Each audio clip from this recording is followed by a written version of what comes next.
picture of my bum. Welcome to week 27 of the Pregnancy Desktop, inspired by the NBA Desktop, which is Jason Concepcion's show for The Ringer, which we didn't resolve. Oh, yeah, last week we said it was Emmy nominated. Still, it's Emmy nominated. Remains Emmy nominated, unchanged. And we are not Emmy nominated. We are just a vlog yet of week by week pregnancy, and my background is in competing and sports, and like separately competing and sports, kind of sometimes together. And I'm here with my partner, who's gonna briefly segue us into week 27 of this pregnancy. It's our twin pregnancy, and he's gonna open up the show with a pun, which I haven't heard yet. Okay, just made it up. What's the correct way to say goodbye to a mother of twins that are in separate chorionic sacs? Zygotic? I don't know. Die. That's good. Oh, dang. That's good. Okay. And so with that, we're going to go into the size rundown of this week. Their tabs are already open. So this week, week 27, each baby is the size of a broccoli head, approximately, if your broccoli head is about 2 pounds. So I feel like they've grown a lot. Also, the range varies here. So week 27 on this one gives an average fetus size that ranges from 1.5 pounds to 2.2 pounds. This one is a rutabaga. This one is a cauliflower, although this particular cauliflower is like a very horizontal cauliflower. This is a head of lettuce, which we've seen before. And just going back, I think one of these other ones we've seen so many times. Which one? Oh, cantaloupe. It's been around since week 24. So this week is also cantaloupe, depending on your cantaloupe. And this also is a week where they are each the size of a bottle of sriracha. And then right now we've been watching the NBA games. And so this one seems pertinent. The size of not a basketball, but a deflated basketball. I don't think I have 2 deflated basketballs inside me yet. No, I mean it's not even close to the size of a bottle of sriracha. Okay, so we have some points of disagreement, but I came across when I was looking at sizes just how they fit in here, and I really liked this graphic. It came from a Wikibooks site, which was had a German textbook on pregnancy, and you can see the uterus and how it kind of expands a lot, and I can definitely feel that. I've been feeling like pain around my ribs kind of, and things are pushing out, but yeah, that's something that's this size in your body for your whole life can stretch so much. It's just kind of fascinating. Okay, so we have a section called Pregnancy Win or Fail, and I have 1 win and 1 fail this week.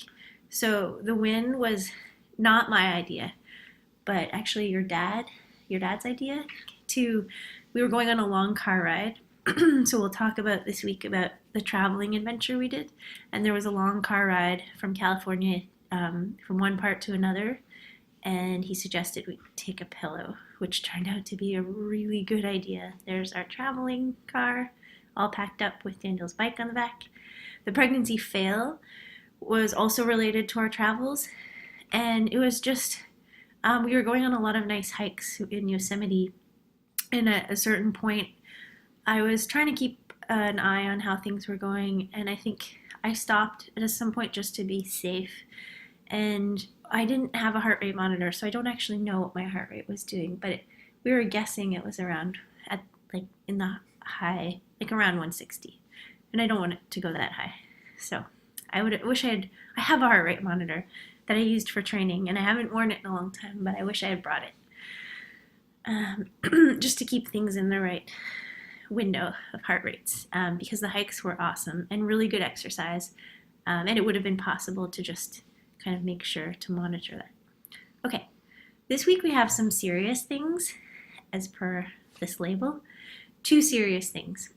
One is that we, as we discussed previously in a previous episode, we did carrier screening test, which tests me and it tests Daniel, my partner, to see whether we are carriers for anything. And the important thing about that is that you wouldn't know because we're not necessarily expressing those genes, but when you take our genes together and they combine, there's a chance that the children would then be burdened with whatever combination we give them. And we got the initial results back, and there was one potentially serious condition that would have been passed down from me, but we don't know if it's passed down yet. The good news is that we did save some amniotic fluid from our amniocentesis, so now we just have to wait for them to check for that exact condition in each fetus, and we will know exactly whether they did or didn't get it. They have a 2% chance of getting it, and I'm being a little bit sideways about it because I haven't done enough research yet, and next week I'll talk in more detail about what that condition is. So the second thing is that we're in the time period now where they're likely to survive if they were born today, but survive with maybe not for very long and with a really, really shitty quality of life. And so that sparked a discussion that we haven't finished having yet about do not resuscitate, because that is something that's an option and a decision for us to think about at what age or at what point we would ask or not ask for a DNR. So these are the serious things that are coming up at week 27. Less serious things and more lighthearted things is traveling. So this week was a full-on travel week, and it was great. The reason for travel was a wedding, and I was really happy to be able to go. The government of Canada has a pretty thorough website about traveling while pregnant, about the timing and things that weren't necessarily all relevant to us, but I'm just pointing it out. There's some really good tips here, but I'm going to give my own tips based on how it went for us. So the first tip that I would give is wear compression socks if you have them. I have a lot of compression socks from my years of training and competing and traveling as an athlete, and I wore them, and I'm really glad I did. So if you don't know what compression socks are, basically tight socks, but they're made especially to be that way, right? So one thing I would mention is that for me, I get really tight compression socks. So like I can go a size down, but then at the top part here, I put little slits in the top of the elastic so it doesn't like dig in around the edge and actually like block the circulation. So I guess you could say modified compression socks. Those were really useful. They did make a difference. And pregnant women have a higher risk of developing blood clots. So that's what you're trying to do, is avoid that if you're sitting on a plane for 3 or 4 or 5 hours. Okay, the other thing I would say is that water on the plane and avoiding diuretics like tea or coffee is always a good idea, but especially now when when you're pregnant, you have to you have to conscientiously keep hydrated, and it's very easy to accidentally substitute one drink for one tea, and then you've not only drank less water, but you've also consumed a diuretic, which takes the water out of you. So yeah, even if you're tired, avoid tea and coffee. And then another tip I would say is be cautious when you're purchasing your insurance. So in general, we found that all the policies usually have a window at which you're cut off. So 9 weeks before the birth, for example, you can't be insured. So you just can't travel. But if you're outside of that window and you're a low risk pregnancy, then you should be able to get it. However, we almost made the mistake of thinking we were insured with one plan when I would have been, and sort of the pregnancy would have been. But if the babies had been born they then are not covered. And so we need to be really explicit with your coverage about checking. And I wouldn't stop at just reading the policy, but just being very explicitly clarifying that when you're purchasing a policy.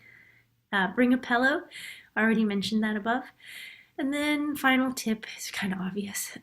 Just take her easy. I got sick. You can kind of hear it. And it was totally worth it. I'm just a little bit sick. And I was taking it easy, I thought. And there was like, this is a picture I really love. We're of us jumping in the air, coming out of a sequoia tree. So, we didn't take it too easy.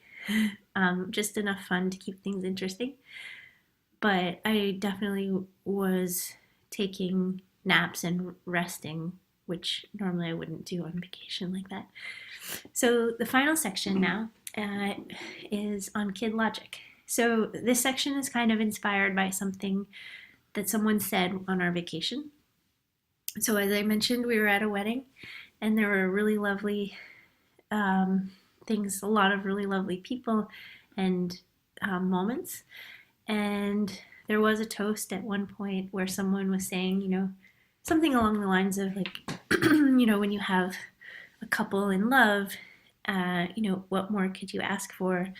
And there was a younger person there who piped up, well, you could ask for more love, which I thought was a pretty great moment of kid logic and how great it is. And it reminded me of the episode of This American Life. So this is also a recommendation for their Kid Logic podcast, which I think I'm going to go and re-listen to for the third time. I haven't listened to it in a couple of years, so it's a good one. And this has been the week 27 installment of the Pregnancy Desktop. Thank you.